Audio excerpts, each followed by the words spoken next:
Welcome back to the deep dive. This time, we're tackling something you specifically asked about, Bitcoin. Oh, yeah. You want to know how Bitcoin actually changes when it's supposed to be this unchangeable thing, right? Yeah. How can this supposedly immutable system actually evolve? Exactly. And we've got some great material to dig into, some excerpts about the challenges of Bitcoin upgrades, and a deep dive research paper from November 2024 Okay. called Analyzing Bitcoin Consensus: Risks in Protocol Upgrades. Edgy. Our mission, should we choose to accept it, is to give you a clear understanding of how Bitcoin evolves, who the power players are, and what can go right or really wrong during upgrades. So it's easy to think about Bitcoin's code as being set in stone, right? But Yeah, I mean, that's kind of the image, isn't it? This immutable ledger. yeah, right. But it's more helpful to think about it like a constantly evolving ecosystem, like a living organism. And this paper digs into exactly how that ecosystem works, right? Absolutely. It goes beyond just the lines of code and identifies the groups of people who actually make decisions about changes. Think miners, developers, investors, and even everyday users like you. Yeah. It breaks these groups down into 6 key stakeholders.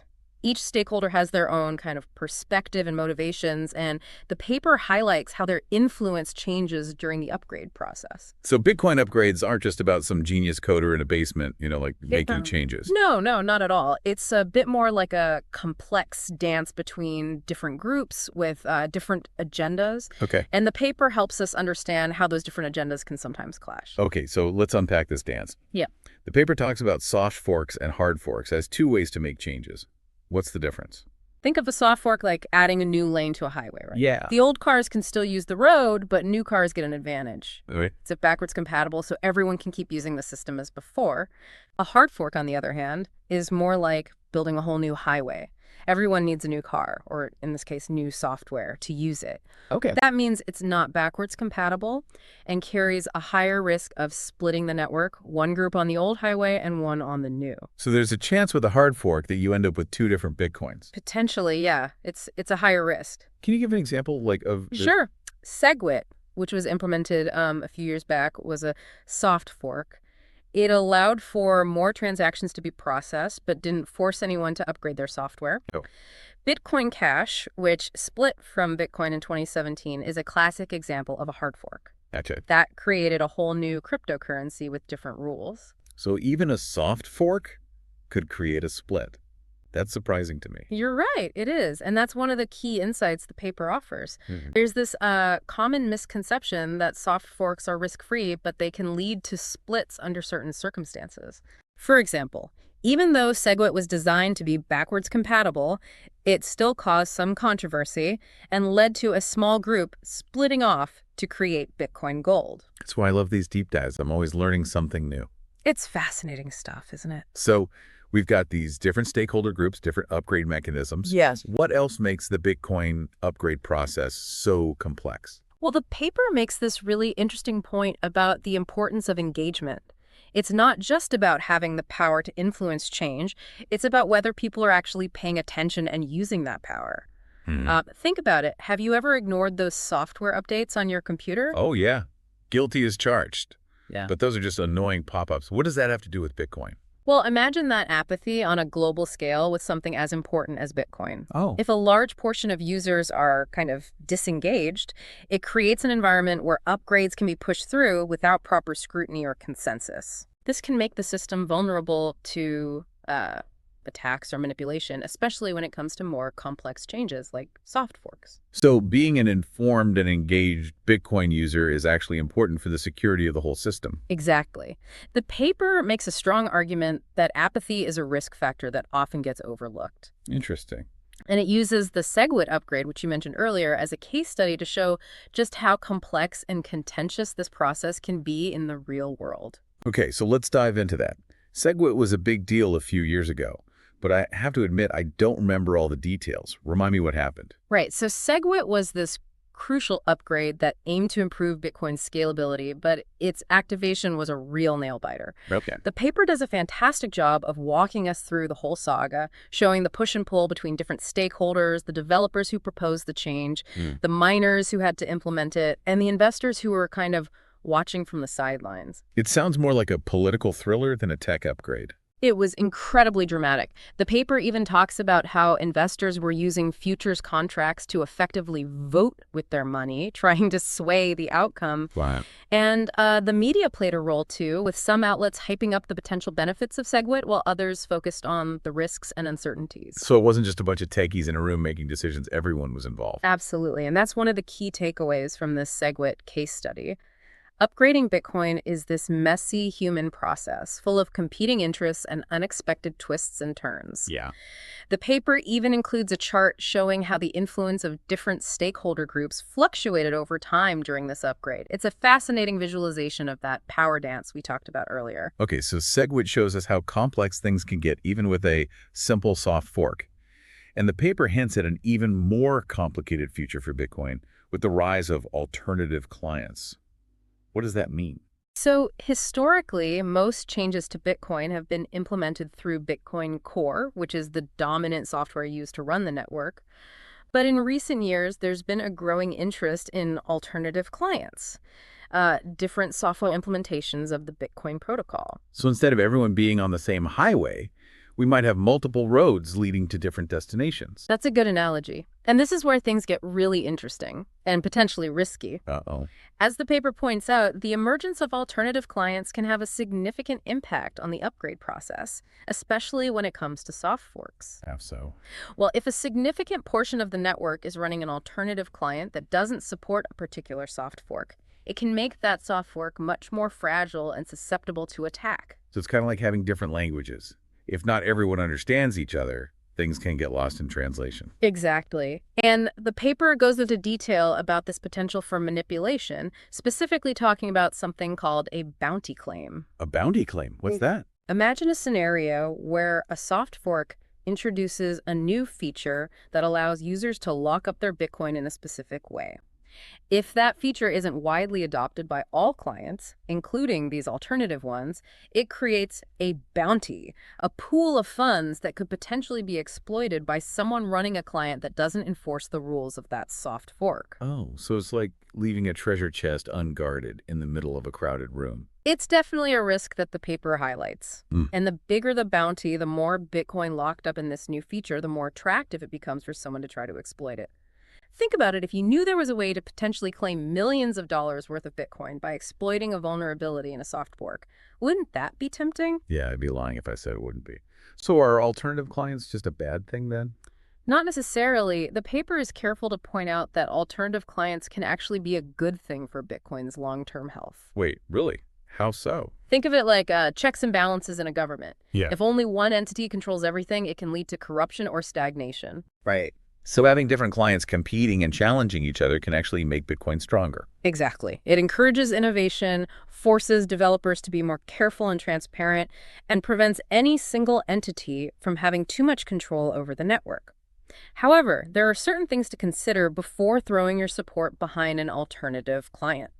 Like what? The paper suggests asking some key questions.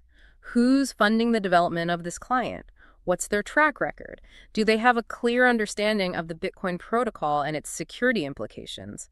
And most importantly, does this alternative client actually have consensus within the Bitcoin community, or is it just a small group of people pushing their own agenda? So it's not about being anti-alternative client, it's about being informed and discerning. Precisely. And that's a good principle to apply to any proposed change to Bitcoin, whether it's a soft fork, a hard fork, or the emergence of a new client. Informed users are empowered users. Okay, so we've talked about different stakeholder groups, different upgrade mechanisms, the importance of engagement, and the potential risks and benefits of alternative clients. That's a lot to process. What's the key takeaway here? I think the biggest takeaway is that Bitcoin's evolution is a complex and ongoing process.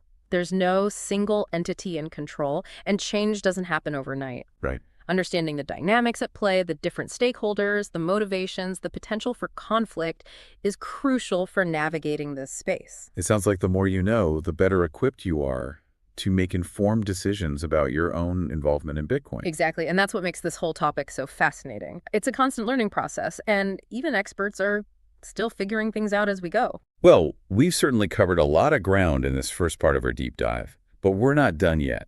We'll be back in a flash to explore what happens when these upgrade processes go wrong and how you can protect yourself in a world of constant change.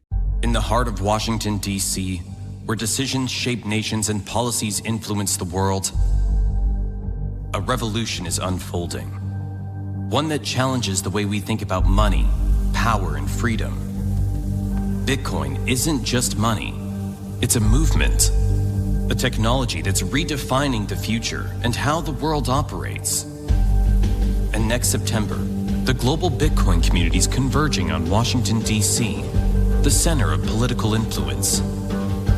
BTC and DC, where innovation impacts regulation, where Bitcoin meets the world's most powerful policymakers. Join industry leaders, technologists, investors, and visionaries as we explore and shape the future of Bitcoin, right at the core of global decision-making. Speakers who are shaping the future, conversations that drive impact, and connections that could change everything. This is more than just a conference. This is a moment in Bitcoin's history.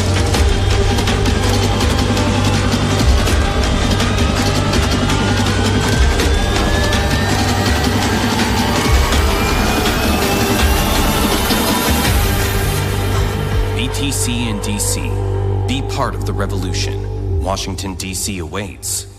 Will you?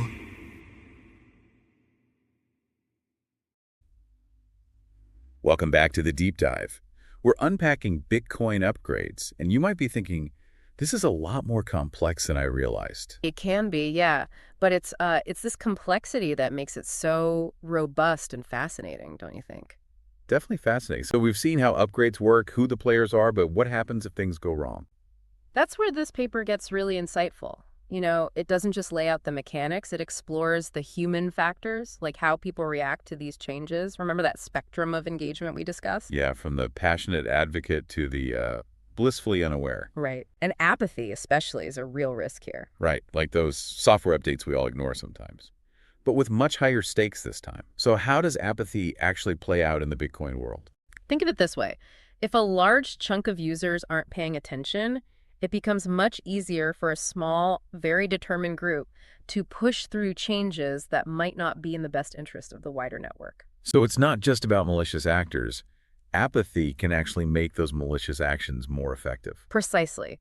It creates an environment where things can slip through the cracks. And the paper highlights this really unsettling scenario called a bounty claim that can happen when a soft fork isn't fully adopted. Remember how we talked about how some funds can get locked up in a new feature if it's not supported by all clients? Yeah, like that treasure chest analogy. Right, right. But how does that turn into a bounty? It's not like there's a reward for breaking the system, is there? That's what I'm wondering. Well, in a way, there is. Imagine someone running an alternative client that doesn't follow the rules of the soft fork. Okay. They could potentially find a way to access those locked up funds, essentially claiming a bounty that wasn't meant for them. So it's not about like hacking the code itself. It's about exploiting the fact that not everyone is playing by the same rules. Exactly. And this is where the technical nuance gets important. It's not as simple as just, like grabbing the funds. It involves understanding the intricacies of the Bitcoin protocol and finding a way to bypass the rules of the soft fork without actually breaking the underlying consensus rules of the network. Okay. That is pretty unsettling, I have to admit. And it makes the whole idea of alternative clients seem a lot more risky. So what can be done to mitigate these risks? That's where this concept of economic nodes comes in. Think of these as the heavy hitters in the Bitcoin ecosystem. Exchanges, payment processors, large institutions that hold a significant amount of Bitcoin and play a key role in processing transactions. So they're like the gatekeepers of the network. In a sense, yes. Their actions carry a lot of weight because they influence how Bitcoin is used and traded on a large scale. And when it comes to upgrades, they have a huge responsibility to carefully evaluate the potential risks and benefits. Can you give an example of how an economic node might act as a gatekeeper? Sure. Let's say there's a proposed soft fork that introduces a new feature. If a major exchange, like Coinbase or Binance, decides to support that soft fork and integrate the new feature into their platform, it sends a strong signal to the rest of the ecosystem that this change is legitimate and secure. Okay. On the other hand, if most of the major economic nodes refuse to adopt the new feature, it raises a red flag. It suggests that there might be something risky or controversial about the change. So it's like a vote of confidence. The more economic nodes that support an upgrade, the more likely it is to be safe and successful. You got it.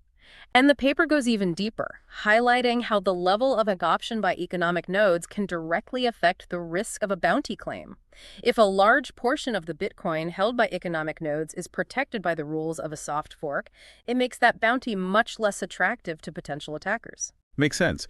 The more widely adopted a change is, the less incentive there is to try to exploit it. But what if things go really wrong and a disagreement leads to a chain split, two versions of Bitcoin? That's a scenario that everyone in the Bitcoin world is aware of. And it's something this paper tackles head on. Imagine Bitcoin dividing one group sticking with the old rules, another group following the new rules. It can get messy fast. So instead of one Bitcoin, there are two. What happens then? Well, in theory, both chains could continue to exist. But in practice, one chain usually ends up being more dominant. Okay. And guess who plays a key role in determining which chain wins? Economic nodes. You got it. Remember, these are the entities that handle a large volume of Bitcoin transactions. Their decisions about which chain to support have a huge impact on the market. So they're not just gatekeepers, they're kind of like kingmakers Yeah. in a chain split situation. You could say that. And the paper provides some really valuable insights into how different types of economic nodes might react to a split. For example, exchanges are likely to be very pragmatic. They want to minimize disruption to their business and maximize profits. So they'll probably end up supporting whichever chain has the most user adoption and hash rate, which is a measure of the computing power securing the network. So it's not just about technical superiority, it's about economic and market forces as well. Exactly. And this is where the paper dives into the fascinating psychology of different types of investors. There are those who hold their Bitcoin themselves, the self-custody crowd. They tend to be very ideological and might be quick to choose sides based on their beliefs about which chain is, true to the original vision of Bitcoin. So it's like a philosophical debate playing out in the markets. Exactly. Then you have institutional investors, like hedge funds and asset managers, who are more focused on maximizing returns and minimizing risk. They'll be watching the market closely and might shift their holdings based on which chain seems more likely to succeed. So a chain split is like a giant experiment in market psychology. That's a great way to put it. And the paper even includes a table showing how different types of investors might react to different chain split scenarios.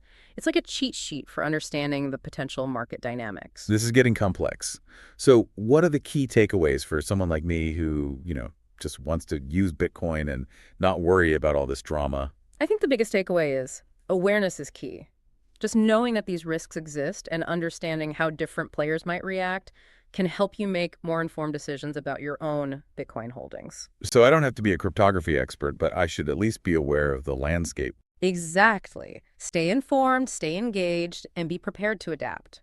The world of Bitcoin is constantly evolving, and being aware of the potential pitfalls is the best way to navigate this exciting but sometimes unpredictable terrain. We've covered a lot of ground here today, from the subtle dangers of bounty claims to the potential chaos of chain splits. But the paper doesn't just leave us with a sense of doom and gloom, does it? Not at all. In the final part of our deep dive, we'll explore the paper's recommendations for navigating this evolving landscape and empowering yourself as a Bitcoin user. We'll be back in a flash to explore how you can stay ahead of the curve and make informed decisions in this exciting world of Bitcoin.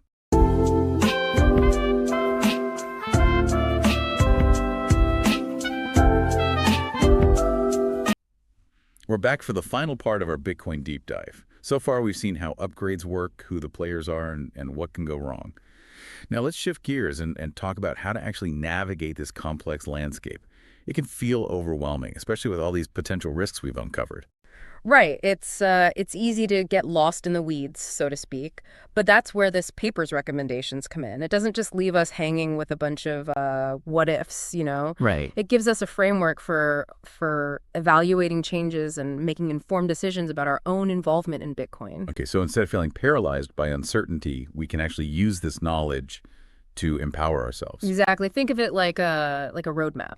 Right. We now understand the terrain, the different players, the potential pitfalls, but we need directions to get where we want to go. Right. And the paper provides those directions. I like that analogy. So let's break it down. What are the key steps on this roadmap? What should we be looking for when evaluating a proposed change to Bitcoin? Well, the paper starts by emphasizing the importance of understanding who's behind a change. Is it a reputable development team with a solid track record? Have they contributed to Bitcoin Core in the past? Do they have a deep understanding of the protocol and its security implications? Or is it, a group with unclear motivations or a history of making grandiose promises they can't deliver on? So it's like checking someone's references before hiring them for a job. It's a similar idea. You want to make sure the people proposing a change are, trustworthy and competent. Look at their past work, their reputation in the community, and whether they've demonstrated a commitment to Bitcoin's long-term success. Makes sense. So once we've vetted the team, what's next? The next step is to understand the why behind a change. Does it genuinely address a real problem or limitation in Bitcoin? Does it improve security, scalability, or privacy? Or is it just a flashy new feature with no real substance designed to generate hype and maybe even pump up the price in the short term? So we need to look beyond the marketing and really understand the technical merits of a proposal. Exactly. Don't be swayed by buzzwords or promises of, quick riches. Take the time to understand the technical details, and if you don't have the expertise yourself, don't be afraid to, ask questions. Where's the best place to go for those answers? The paper encourages us to tap into the collective knowledge of the Bitcoin community. There are tons of resources available, mailing lists, forums, websites, even social media platforms where developers and researchers and experienced users discuss these issues in detail. So it's like crowdsourcing our due diligence. You could say that. And don't be afraid to be skeptical. The Bitcoin community is full of passionate people with strong opinions, so you're bound to encounter different viewpoints. Read the discussions, weigh the arguments, and form your own conclusions. That's a great reminder that there's no single right answer in Bitcoin. It's about evaluating information, understanding the trade-offs, and making decisions that align with your own values and risk tolerance. Absolutely. And the paper also highlights another key element, observation. Pay attention to how different stakeholders are reacting to a proposed change. Are miners signaling support? Are economic nodes, like exchanges, integrating the new features? Are developers actively working on the code? It's like reading the tea leaves of the Bitcoin world. Yeah. Looking for clues about which direction things are heading. Exactly. Actions often speak louder than words. If a change has broad support from, key players in the ecosystem, it's a good sign that it's likely to be adopted and successful. Okay, so we've talked about vetting the team, understanding the rationale, tapping into community knowledge, and observing the actions of key players. But even with all this due diligence, there's still the possibility of a chain split, right? Right. How do we prepare for that? That's where things get even more complex. But the paper doesn't shy away from this issue. It encourages us to have a plan in place, in case a split does happen. What kind of plan? Yeah. What should we be thinking about? Well, first, understand that a chain split can create significant volatility in the market. The price of Bitcoin could fluctuate wildly, and there's a chance that one chain will end up being, more valuable than the other. So it's like a fork in the road, and we have to choose which path to take.